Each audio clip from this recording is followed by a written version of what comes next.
पिछले वीडियो में हमने देखा कि 1940 में रशिया फर्स्ट वर्ल्ड वॉर में पार्ट लेता है, जिससे रशिया की हालत बहुत ज़्यादा ख़राब हो जाती है। 70 लाख लोग मर जाते हैं, इकोनॉमी बहुत डाउन चल जाती है। इसी वजह से जो लोगों का गुस्सा होता है उनके राजा के प्रति, ज़ार निकोलस के प्रति, वो बहुत ज़्यादा बढ़ जाता है।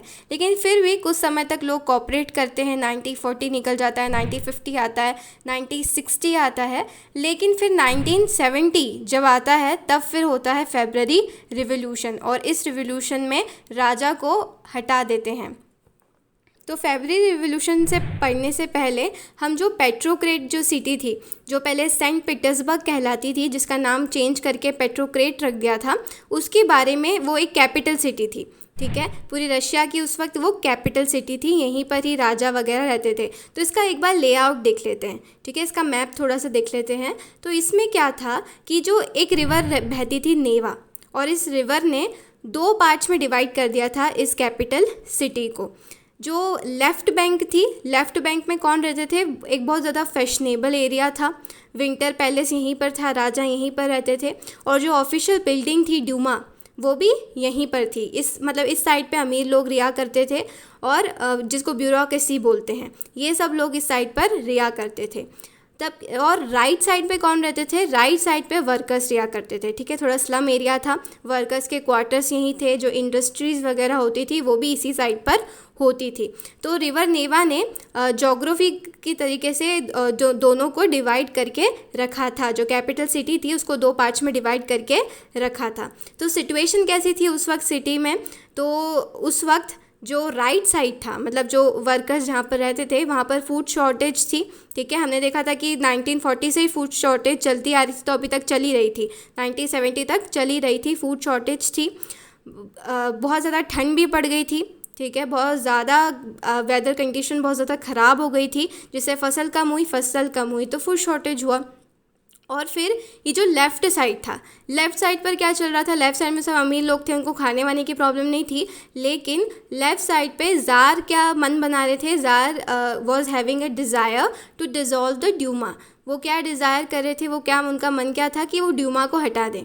ठीक है, एक उनकी जो सलाह मशवरा के लिए उन्होंने एक लेजिस्लेटिव बॉडी बनाई थी, उसको हटाने का उनका विचार चल रहा था। इसके साथ साथ जो अब वो ड्यूमा को हटाना चाह रहे थे, तो जो ड्यूमा के मेंबर्स थे, जो पार्लियामेंटेरियंस थे, तो वो इससे बिल्कुल भी हैप्पी नहीं थे। मतलब किसी की भी जॉब जाएगी तो उसे पसंद थोड़ी ना आएगा। तो जो भी पार्लियामेंटरीज थे वो भी इससे बिल्कुल भी खुश नहीं थे। तो अब क्या होता है, क्यों होता है रिवॉल्यूशन और कैसे स्टार्ट होता है, तो देखते हैं। तो जैसा कि हमने देखा कि सिटीज़ में हालत बहुत ख़राब थी। जो सिटी का राइट बैंक था वहाँ पर हालत बहुत ज़्यादा ख़राब थी, फूड शॉर्टेज थी, बैड वेदर कंडीशन थी। उसके ऊपर से क्या हुआ, 22 फरवरी में, ठीक है, 22 फरवरी में एक फैक्ट्री पे ताला लग जाता है, लॉकआउट ऑफ द फैक्ट्री। एक फैक्ट्री पे ताला लग जाता है, बहुत सारे एम्प्लॉयज़ क्या हो जाते हैं? अनएम्प्लॉयड हो जाते हैं, बहुत सारे वर्कर्स अपनी जॉब खो देते हैं। इससे क्या होते हैं, जैसा हमको पता था कि इनमें बहुत सारा भाईचारा था, तो ये लोग क्या करते हैं? स्ट्राइक करने लग जाते हैं वर्कर्स। ये कब होता है? 22 फरवरी को होता है। बहुत सारी विमेंस जो होती हैं वो इस स्ट्राइक को हेड करती है। ये जो स्ट्राइक हो रही थी इस वक्त, बहुत सारी विमेंस इसको हेड करती है। इसीलिए जो इंटरनेशनल वुमेंस डे जो सेलिब्रेट करते हैं, ठीक है, इसी दिन को इंटरनेशनल वुमेंस डे की तरह सेलिब्रेट किया जाता है, क्योंकि इस दिन जो स्ट्राइक कर रहे थे वर्कर्स, उनको पहली बार हेड कौन कर रही थी? फीमेल्स, बहुत सारी विमेंस बहुत सारी हेड कर रही थी। इसलिए इसको as a international women's day हम सेलिब्रेट करते हैं। तो अब यहाँ पर क्या होगा, आपको एक कन्फ्यूजन होगा कि 22 फरवरी को ये चीज़ हुई थी, तो लेकिन जो हम इंटरनेशनल वुमेंस डे जो हम सेलिब्रेट करते हैं वो 8 मार्च को करते हैं। तो इसका रीज़न ये है क्योंकि उस वक्त जो रशिया में जूलियन कैलेंडर फॉलो हो रहा था। ठीक है, जूलियन कैलेंडर के अनुसार, मतलब जो अभी का कैलेंडर है वो 13 दिन पीछे चलता था, वो वाला कैलेंडर। ठीक है, तो इसीलिए अब वहाँ पर भी जो सभी लोग कैलेंडर फॉलो करते हैं, मोस्ट ऑफ द कंट्रीज़ जो फॉलो करती है, इसको बोलते हैं ग्रेगोरियन कैलेंडर। अब वहाँ पर भी वो फॉलो होने लग गया है रशिया में, लेकिन पहले जूलियन कैलेंडर फॉलो होता था जो कि 13 दिन पीछे चलता था। ठीक है, तो वही चीज़ हुई तो 22 फरवरी को थी, लेकिन सेलिब्रेट इसीलिए हम 8 मार्च को करते हैं, क्योंकि वो 13 दिन का डिफरेंस है। तो ये 13 दिन का डिफरेंस बहुत सारी जगह आएगा, तो आप समझ जाना कि वो जूलियन कैलेंडर फॉलो करते थे तो 13 दिन पीछे चलते थे। तो ये जो स्ट्राइक हो रही थी, तो जो डेमोस्ट्रेटर्स जो होते हैं, जो धरना देने के लिए लोग कहाँ पर पहुँच जाते हैं, सिटी जो थी उसके सेंटर में पहुँच जाते हैं। जो उनकी कैपिटल सिटी थी पेट्रोग्रेड, उसके सेंटर में, उसके बीच में आके चौराहे पर आ जाते हैं। तो जैसे ही वर्कर्स वहाँ पर पहुँचते हैं धरना अपना प्रदर्शन करने के लिए, तो क्या होता है कि गवर्नमेंट जो होती है वो कर्फ्यू लगा देती है। ठीक है, ज़ार निकोलस जो होते हैं वो क्या कर लेते हैं, कर्फ्यू लगा देते हैं। जब वो कर्फ्यू लगाते हैं तो क्या हो जाते हैं, सारे डेमोस्ट्रेटर वापस से चले जाते हैं, अपने घर चले जाते हैं, डिस्पर्स्ड वापस चले जाते हैं। फिर क्या होता है, तो गवर्नमेंट को लगता है कि चलो ठीक है सिचुएशन कंट्रोल में आ गई, लेकिन ऐसा नहीं था। क्या होता है, वापस से ये सारे डेमोस्ट्रेटर्स नेक्स्ट डे 24 एंड 25 को वापस से आ जाते हैं। तो अब राजा क्या करते हैं, जो पुलिस और उनकी कैवलरी होती है उनको क्या बोलते हैं कि इन पर नज़र रखो। ठीक है, नज़र रखने के लिए बोलते हैं। तो कुछ नहीं हो रहा था, वर्कर्स भी कुछ नहीं कर रहे थे, वर्कर्स भी चुपचाप वहाँ पर खड़े हुए थे। साथ में ये जो पुलिस थी वो भी कुछ नहीं कर रही थी कि उनको सिर्फ नज़र रखने का आदेश दिया गया था, तो कोई कुछ नहीं कर रहा था। तो अब क्वेश्चन आता है कि फेब्रुअरी रिवॉल्यूशन स्टार्ट कैसे होता है। ठीक है, तो क्या होता है 25 फरवरी 1970 को, ठीक है, 25 को क्या होता है कि गवर्नमेंट जो होती है, मतलब ज़ार की गवर्नमेंट ही है, तो ज़ार क्या करती है, जो ड्यूमा है, ठीक है, जो उनकी पार्लियामेंट है, जो ड्यूमा है, उसको क्या कर देती है, सस्पेंड कर देती है। इतने दिन से तो वो सोच ही रहे थे सस्पेंड करने का, लेकिन 25 को वो क्या कर देती है, फरवरी को ड्यूमा को सस्पेंड कर देती है। तो बहुत सारे पॉलिटिशियन इसको क्रिटिसाइज़ करते हैं, ज़ार निकोलस के ख़िलाफ़ चले जाते हैं, बोलते हैं ऐसे कैसे सस्पेंड कर देंगे ड्यूमा को। तो फिर क्या होता है, ये चलो चीज़ हो गई, पॉलिटिशियन के ख़िलाफ़ हो गए।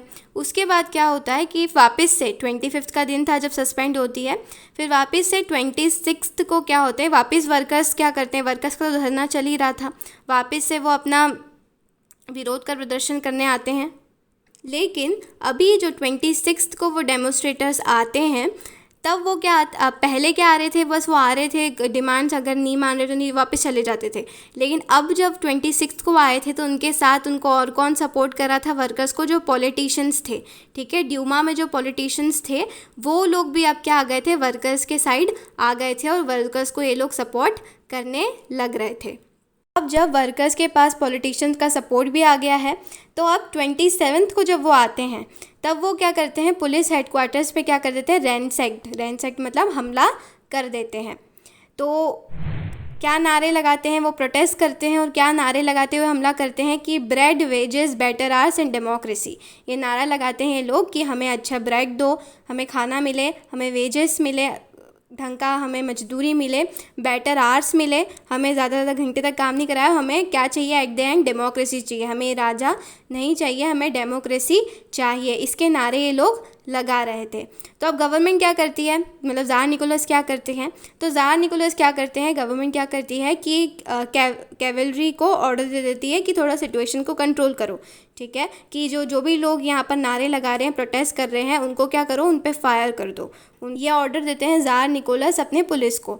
लेकिन उनकी जो पुलिस होती है, उनकी पुलिस फोर्स जो होती है, उनकी जो कैवलरी होती है, वो क्या कर देती है, ये करने से रिफ्यूज़ कर देती है। और यही सबसे एक टर्निंग पॉइंट होता है। ठीक है, राजा इतना पावरफुल क्यों होता है, क्योंकि उसके पास उसके सोल्जर्स होते हैं।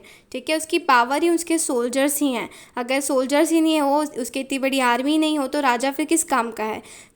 तो यही चीज़ होती है कि जब राजा उन लोगों को ऑर्डर देता है, उनकी अपनी कैवलरी को ऑर्डर देता है उन लोगों पे फायर करने के, जो वर्कर्स थे जो प्रोटेस्ट कर रहे थे उन पे फायर करने के लिए, तो जो सारे सोल्जर्स जो होते हैं वो क्या कर देते हैं, इस चीज़ के लिए मना कर देते हैं।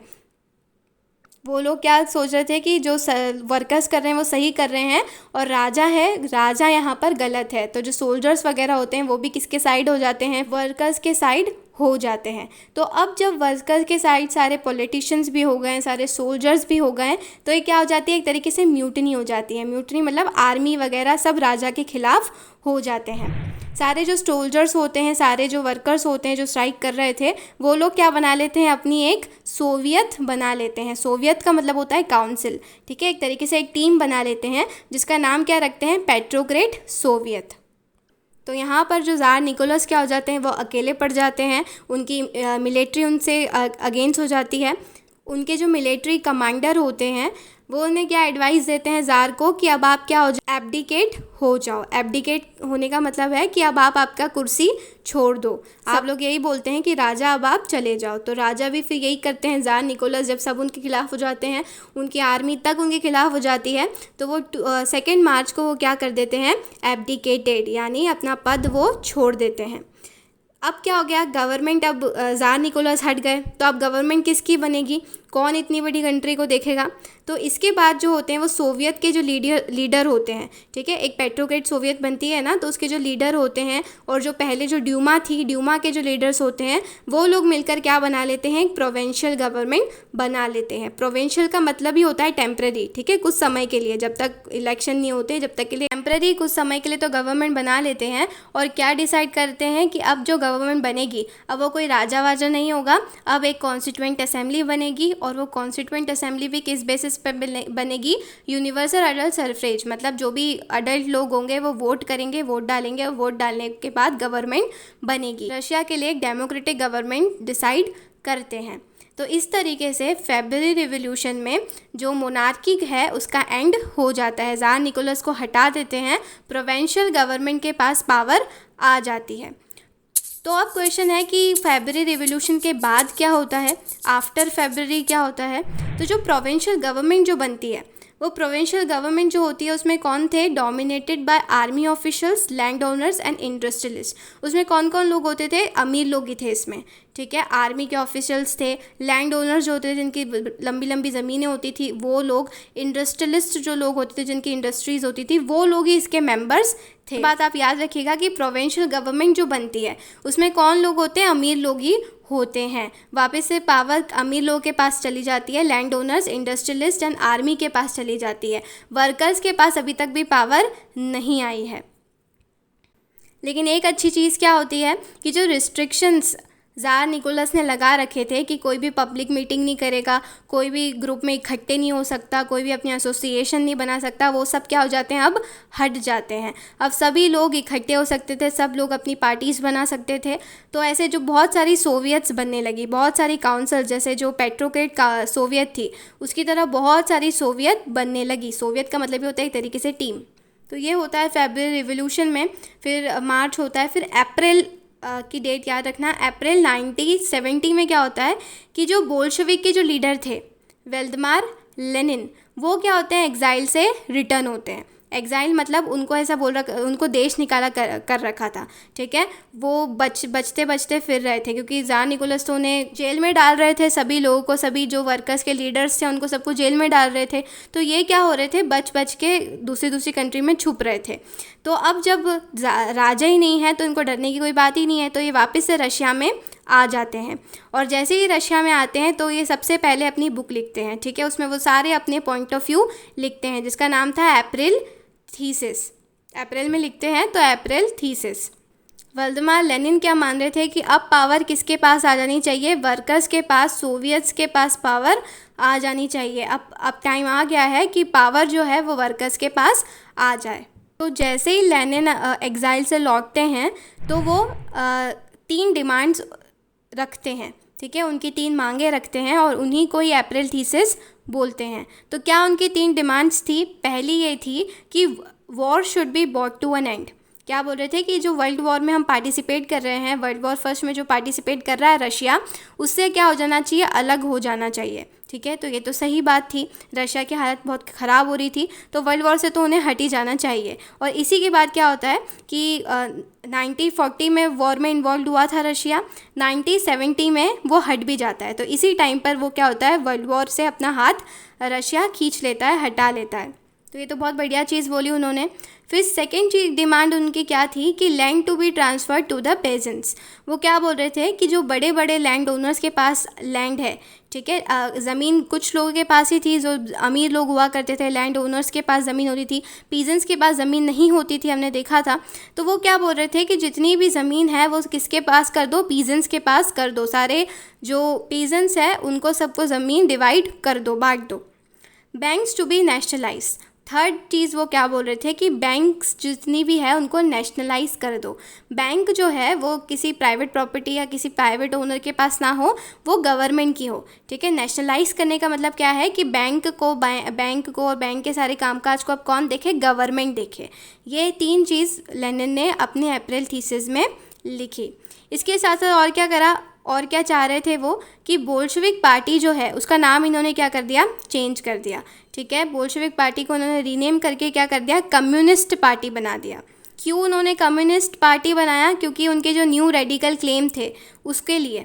ठीक है, अब उनकी डिमांड्स अब नई डिमांड्स आ गई थी। कार्ल मार्क्स, जो हमने कार्ल मार्क्स के बारे में पढ़ा था, जो जिन्होंने कम्युनिस्ट पार्टी कम्युनिज्म के बारे में बताया था, तो वो यहाँ पर लेनिन भी यही बोल रहे थे कि अब टाइम आ गया है कि जो कैपिटलिस्ट लोग हैं, जो लोगों का शोषण कर रहे हैं, जो प्रॉफिट से और प्रॉफिट बनाते जा रहे हैं, और जो वर्कर्स हैं, वर्कर्स के हाथ में प्रॉफिट नहीं आ पा रहा है, तो अब टाइम आ गया है कि जो वर्कर्स हैं वो सब चीज़ें ओन करें। जो गवर्नमेंट बने वो भी वर्कर्स की बने। लेकिन लेनिन जो ये सब चीज़ें बोलते हैं, इनके जो पार्टी के मेंबर्स होते हैं, बोल्शेविक पार्टी के मेंबर्स होते हैं, वो उनसे क्या करते हैं? एग्री नहीं करते हैं। वो एक तरीके से सरप्राइज़ हो जाते हैं कि ये क्यों लिख रहे हैं अप्रैल थीसिस, क्योंकि उनकी पार्टी के मेंबर्स क्या बोल रहे थे कि अभी तो आई है प्रोविंशियल गवर्नमेंट, उसको काम तो करने दो, देखने तो दो, अभी वापस से रिवोल्यूशन करना सही नहीं है, अभी हुआ है फेब्रुअरी रिवोल्यूशन। तो उनके पार्टी के मेंबर्स बोल रहे थे कि एक बार हमें थोड़ा बहुत सपोर्ट प्रोविंशियल गवर्नमेंट को करना चाहिए, कि हो सकता है कभी अच्छा काम करने लग जाए। लेकिन वेल्डेमार लेनिन क्या बोल रहे थे कि नहीं, तुम ये गलती कर रहे हो प्रोविंशियल गवर्नमेंट पर भरोसा करके, और उनकी ये जो बात है वो सही भी होती है। ठीक है, ये जो बोल्शेविक पार्टी के मेंबर्स, जो लोग प्रोविंशियल गवर्नमेंट को सपोर्ट कर रहे थे, वो भी आने वाले कुछ महीनों में उनका एटीट्यूड भी क्या हो जाता है? चेंज हो जाता है। क्यों चेंज होता है? क्यों ऐसा क्या करती है प्रोविंशियल गवर्नमेंट? क्यों फरवरी रिवोल्यूशन के 6 महीने बाद अक्टूबर रिवोल्यूशन वापस से होता है? क्या रीजंस थे अक्टूबर रिवोल्यूशन के? क्या था अक्टूबर रिवोल्यूशन? वो हम हमारे नेक्स्ट एपिसोड में कवर करेंगे।